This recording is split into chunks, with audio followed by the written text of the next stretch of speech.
Hey folks, about to try Wranglerstar's $10 dollar store challenge. I actually picked a different dollar store so I didn't wind up with the exact same items as he and his missus did. So let's see how it goes.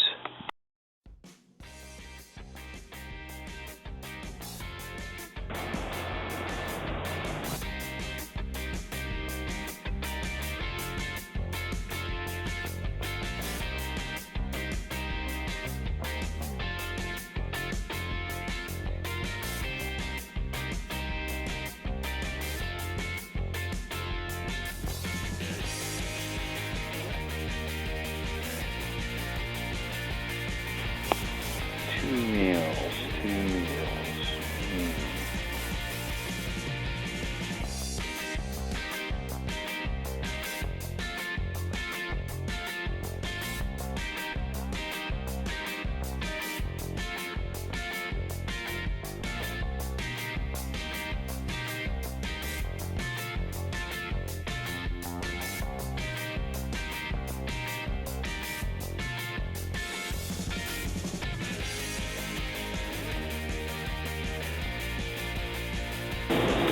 Bacon.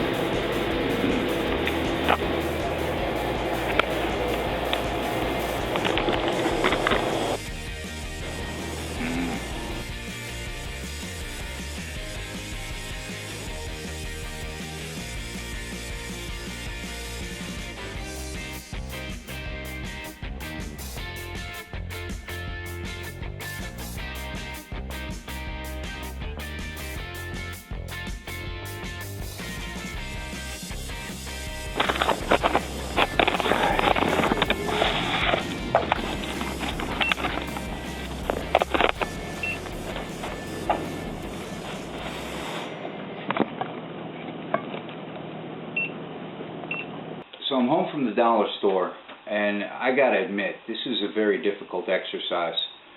What made it more difficult is I did not want to basically do a copy of what Wranglerstar did, or Mrs. Wranglerstar, because if you've watched the videos, they were both rather similar in the items they got. But the selection is limited. One thing I found out about the dollar store today is very little is under $1, except if it's food that's about to spoil, and that's the only thing that's less than $1. What I got, quick rundown, what I finally decided on is I did not have much choice in matches. Now, I understood in Wranglerstar's video, he gets boxes of matches, the small boxes, and he got a pack of those for about $1. And I understand what he's saying with the matches. If one's bad or a box is bad, at least he's got more. I, on the other hand, would much rather have a working Bic lighter. That's just me. But there was no Bic lighter to be found for $1, so I had to settle on these matches, and the matches wound up being $1.50. So that was a bit expensive. Now, I liked Mrs. Wranglerstar's idea of going with the Tupperware, and they had quite a few in there, and what I chose was the 3-pack for $1 that I thought would give me a little bit more versatility. I could have gotten the 2-pack of the bigger containers, but I thought the 3-pack would give me a little more versatility on the field. Pork and beans, really I could have gone with I don't know, some refried beans were about $1 a piece, but all around with the sugar and the beans and a little bit of pork fat, pork and beans is the best buy at $1 a can. So I got 2 cans of those. That's my 2 meals. I did go with the tea candles. I get 10 tea candles for $1. Really good buy there. This is probably, out of everything, this is the thing I'm happiest with, because I got 10 for $1. Maybe the Tupperwares also. I wound up getting the tablecloth just like Mr. and Mrs. Wranglerstar did. It just looks to be a bit more durable. I looked at a drop cloth that was much bigger for $1, and it just looked incredibly flimsy, that it wouldn't be worth much at all. I also looked at a box of 7 trash bags for $1 that I thought I could slice them open them up into squares and use that for shelter building. But in the end I opted for this. It says reusable, washable, and waterproof. I don't know about that, but we'll see. Got it for $1. Now, I also saw and thought it was good, and you know this thing is going to be super thin, but an emergency poncho for $1. Cordage, the string in this particular store, there was the roll of string, I forget how much it was, like $2.50 or something like that, and it just would have wiped me out to buy that string. I looked at different options. I looked at some wire ties in there, shoelaces, but just couldn't find it. Now, I know if I'm dropped in the woods today, right now, right here, there are tons of vines, especially honeysuckle, that can be used for some very temporary cordage, but you have to use a ton of it, and you usually have to redo your lashings because a lot of times it'll break on you. So the dollar store just put out its Christmas wrapping paper and displays and all that. What I wound up with was ribbon. If you ever remember trying to open a present as a kid and pulling at the ribbon, it is pretty strong. So for lashing a shelter together, and that's about it, that's what I've got. Now this is 200 feet for $1, so we'll have to see how it works. The knife, I went back and forth on this. They had a multiple knife pack that was just way out of budget. They had the paring knife. Halfway home I was thinking I should have gone with the paring knife. I guess with this longer knife, if I'm out there in the woods forever, I could snap the tip off and ground it into an arrowhead and then ground a new tip onto the shorter knife. I don't know. This is what I wound up with. You know it's going to be cheap anyway for $1. We'll see. And last but not least, remember I said at the dollar store nothing's under $1 unless it's really about to go out of date. Well, I got one important thing that Wranglerstar did not get, and that is Reese's peanut butter cup. Actually, peanut butter pumpkin left over from Halloween for 50 cents. Morale, this is important, and love my Reese's cups. So I got one of those. And then the guy, when he packed the bag, promptly put my cans of pork and beans on top of the Reese cup, squashing it. So I'll have to go back and give him a piece of my mind. Extra bags, I got extra bags. What else do I have? I have the packing material that this came in. There's a plastic bag that the tablecloth came in. There is a cardboard box that the candles came in. There's a cardboard wrapper that the Tupperware came in. There is actually plastic around the knife. All of these can be used for at least for fire building, and the receipt to go with it. My total on that, the challenge was what you can get for $10, not counting tax. For my subtotal before the tax was $9.40. Tax was 53 cents for a total of $9.93. So I actually could have gotten a second Reese cup. Now, things that I really wanted that I had to leave aside were that string for one, the bottle of water, not so much for the water, but for the water bottle. And overall, I felt that if I had $20, I'd be living like a king. What are you going to do? So there it is. Gee, I wonder what kind of functionality we'll get out of this stuff in the field. Let's see.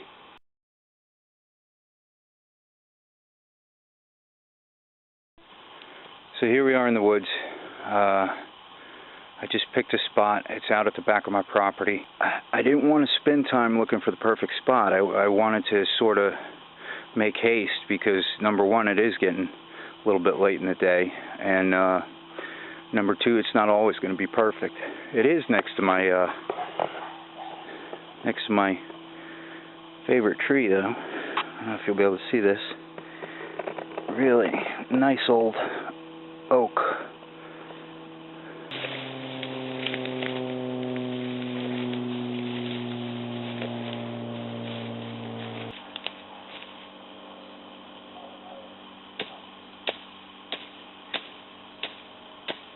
Catch that bunny?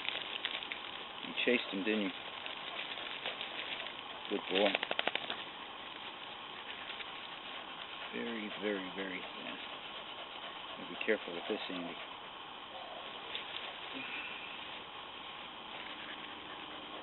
Good boy. You're a good helper. Yeah.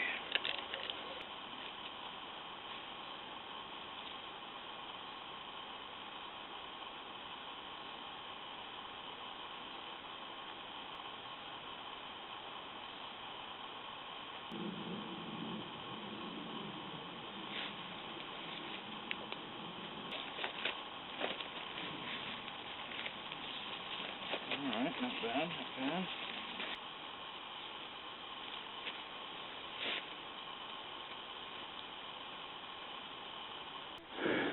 Okay folks, my camera battery of course died in the middle of that.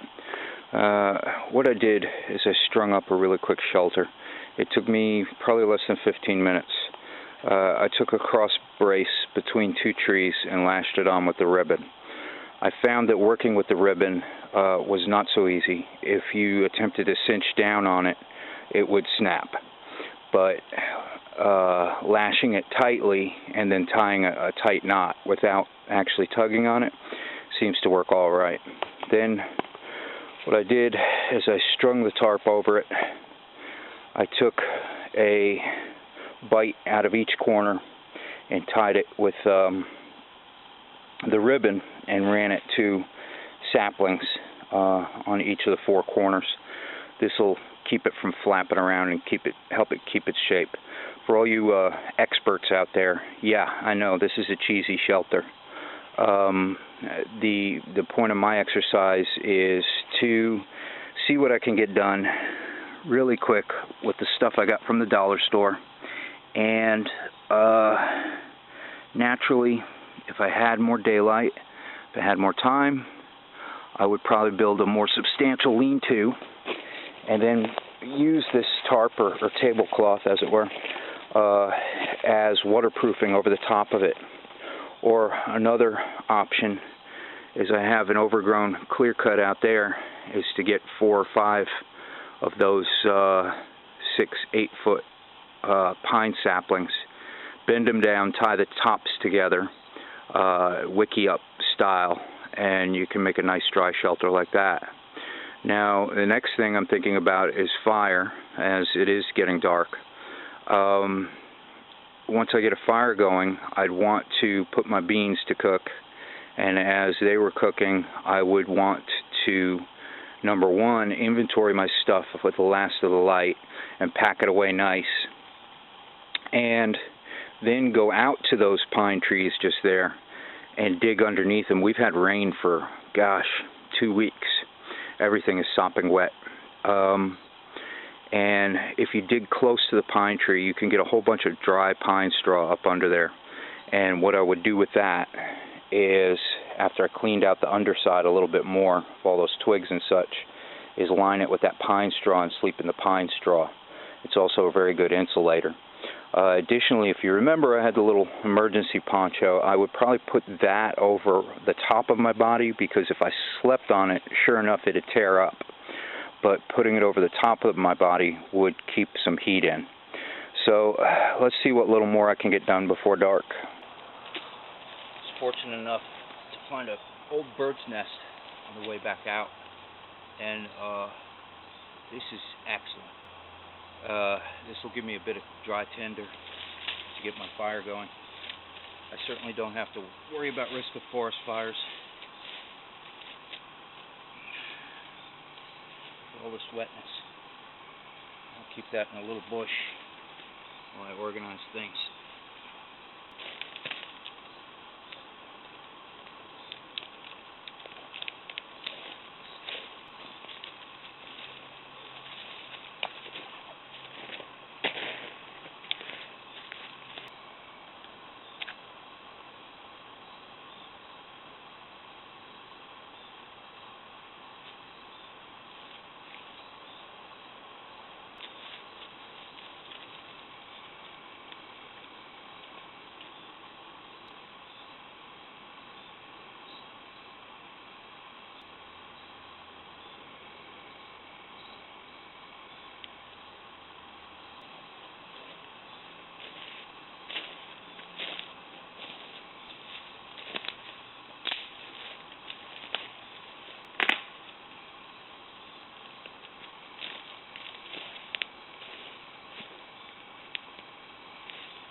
Okay, the fire's going.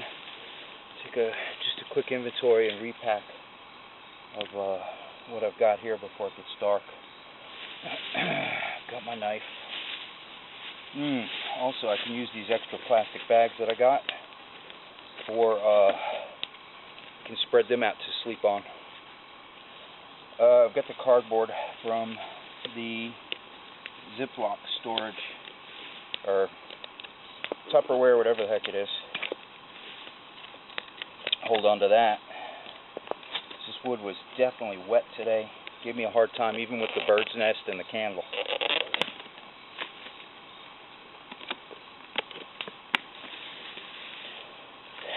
I don't feel so bad about the matches because, heck, I've got 500, well, 499 now.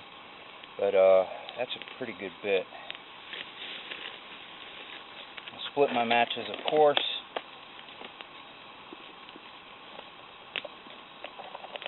Into 2 containers in case something happens to one of them.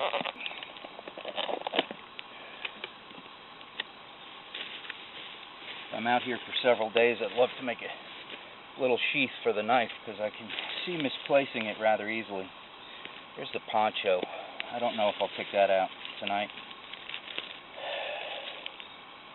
Might actually be able to use this plastic from the knife as a pretty nasty spoon to eat my beans.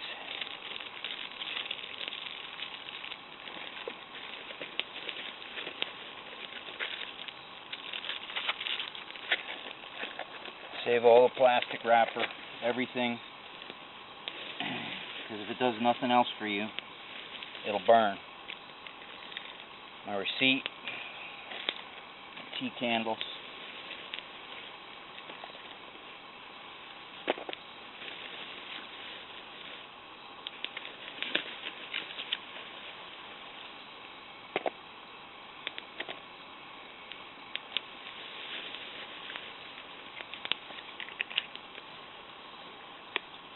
Cardboard box from the tea candles. I want to save that. I want to pack as much stuff into these little containers as possible. Don't forget the chocolate. I'm not going to have room in there for my ribbon. I'll keep that in a plastic bag for the moment. Some more plastic wrap. Don't want to litter, and it'll burn. I also don't want to leave a trail, unless I want to leave a trail.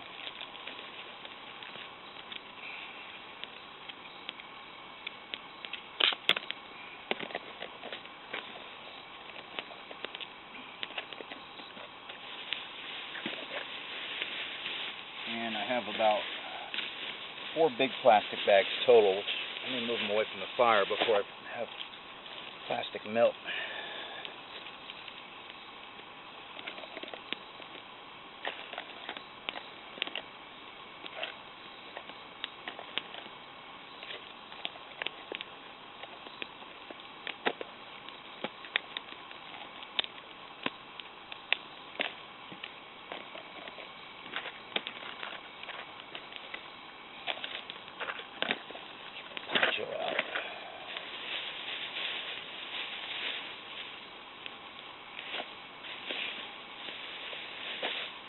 So I'm still using these plastic bags as a staging area. That's fine. Keeps everything in one place.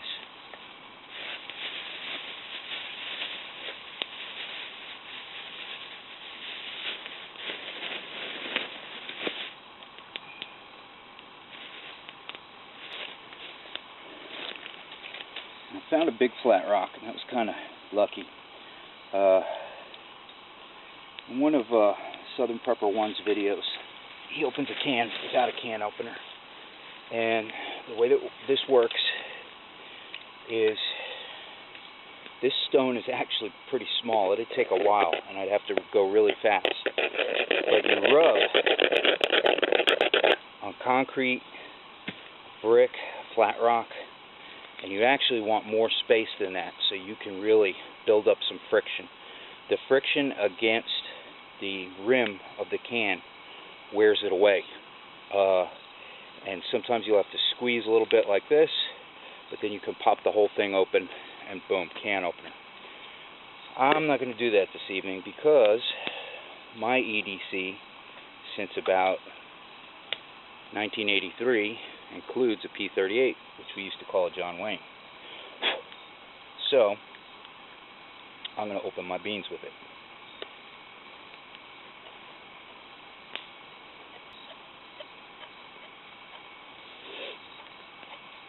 I'm not going to open the lid all the way because I'm going to do it hobo style. Leave the lid as a handle. I'm going to set it right down in those coals. There we go. I don't even know how much you can see anymore. It's getting so dark out here. Now, overall, this is good exercise. Getting out and starting a fire on a wet day. Having to use my brain to think about what I would buy from that store with the limited funds that I had. Making it work. So, it's a good drill. Boy, if I had 20 bucks though.